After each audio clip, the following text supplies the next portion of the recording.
But first, just before dawn this morning, the FBI raided the Florida home of longtime Trump advisor Roger Stone, who'll be joining us in a minute. The CNN producer stood across the street recording it all with a camera as dozens of heavily armed agents piled out of vehicles and swarmed Stone's house. Some carried high-powered rifles with extra magazines hanging from military web gear. Others wore helmets, body armor, and tactical gloves. At least one agent carried 2 separate rifles in addition to his sidearm. The man in front of him appeared to have a flashbang grenade on his belt. The whole team scrambled over Stone's lawn and pounded on the door. Stone appeared. He was barefoot and wearing a T-shirt. The agents slapped him in handcuffs.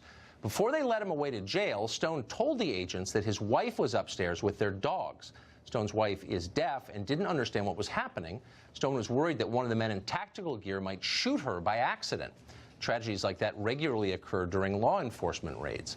And that's why federal agents don't raid the homes of people like Roger Stone. There's no need to. Stone has no history of violence. He doesn't run an international drug cartel. He hasn't been charged with murder or even with spying for Vladimir Putin. Roger Stone is accused of lying during the course of the Russia investigation. Under normal circumstances, during normal times, prosecutors would just call his lawyer and arrange a surrender. Stone is 66 years old. He's so broke from Mueller-related legal expenses that he can't afford health insurance. He is hardly a flight risk. But no, that's not what they did. Instead, the feds went with automatic weapons and a cameraman from CNN. You don't need to be a Roger Stone partisan, a fan, to see that there is something wrong with what happened this morning. The most powerful person in America is now an unelected prosecutor with no functional oversight over what he does. Robert Mueller commands, in effect, his own domestic army. You just saw them. He can use it however he likes, and he does. Mueller crushes people when it's not even necessary to do it, weak people mostly, and he does it in ways that are clearly designed to send a political message. That is not how democracies are supposed to work. And you'd think our media would be bothered by this. Reporters are not supposed to side with prosecutors who abuse their power, or anyone else who abuses power. They are supposed to hold the powerful to account. That's why they exist, but not anymore. Now they're all on the same team.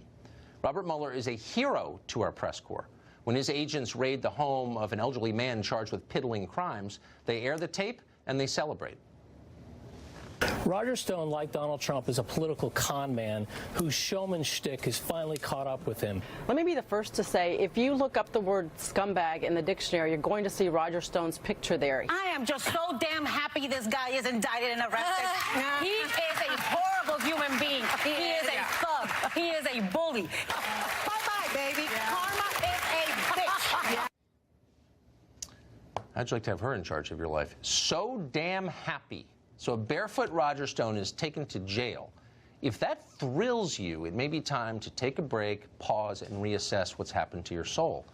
But no one reassessed today. They rejoiced. One famous neocon summed up his feelings this way, quote, "Given his proclivities, maybe Roger Stone would enjoy prison." Ha! Get it? Stone may get raped behind bars. How awesome is that? So how should the rest of us people who aren't spending our lives on Twitter feel about what happened this morning? Is America safer? Well, not if you believed in the Russia collusion story. We still haven't caught those villains, assuming they exist. Indeed, 2 years in, there is still no evidence at all that any American committed an actual crime during the 2016 election. Roger Stone, for example, stands accused of misdeeds committed long after the votes were counted. His alleged crimes arose from an investigation into other crimes we have not yet found. The charges against Stone include obstruction of proceedings, witness tampering, 5 counts of lying to Congress. The core of the charges, is that Stone mischaracterized his conversations with a left-wing talk radio host called Randy Credico. Credico, prosecutors say, served as an intermediary with Julian Assange, who runs WikiLeaks. Now, none of what Stone or Credico did in their conversations with Assange is illegal. Journalists do that kind of thing all the time. It's the lying, we are told, that must be punished with jail time. Okay. But again, and we've noted this before, what you're looking at here is a brand new standard of conduct, one that nobody who's been paying close attention to this country for the last 20 years would even recognize. There's an awful lot of lying out there, an awful lot. A lot of it's not even acknowledged as lying. Every time an illegal immigrant lies to a federal immigration officer, that is a felony. Every time a politician lies under oath in the Congress, that's a potential jail term. Both of those happen a lot, but nobody is ever charged for any of it. Now, this is hardly a defense of lying. Lying is bad. It's corrosive. It's one of the main problems with our political system, actually. Everybody lies all the time. But there is at least one thing that is worse than lying, even lying under oath, and it's the selective application of federal law. One standard for the powerful and well-connected, former attorney generals, for example. Another standard for barefoot 66-year-old men with unfashionable political views. Some people skate, others are destroyed. It all depends on who you know. That's what America is becoming, and we ought to fight that.